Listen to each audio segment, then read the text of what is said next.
நீ அப்பா இங்க இருந்து போற வரைக்கும் உன் ரூமை விட்டு வெளியே வராம ரூம்லயே இருந்துக்கோ. நான் கால் பண்ணும்போது மட்டும் நீ வெளியே வந்தா போதும், சரியா?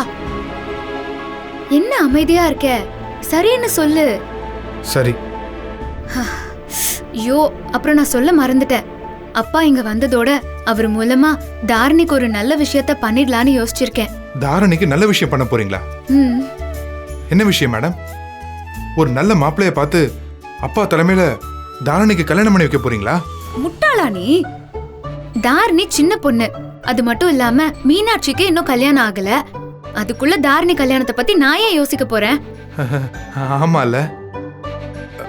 அப்போ வேற என்ன நல்ல விஷயம் மேடம்? தாரணி நல்லா கபடி விளையாடுறா. அவளை பத்தி அவளோட கோச்சே ரொம்ப பெருமையா பேசுறாரு.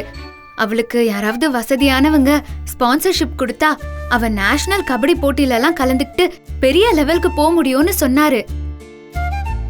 அதனால அப்பா இங்க வந்திருக்கிறதோட அவர்கிட்ட தாரணிய பத்தி எடுத்து சொல்லி அவளுக்கு அப்பா கம்பெனில இருந்து ஸ்பான்சர்ஷிப் கொடுக்க சொல்லலான்னு இருக்கேன். அது எப்படி மேடம் முடியும்? இந்த ஊர்ல இருந்து நீங்க எப்படி சாரை சந்திக்க முடியும்?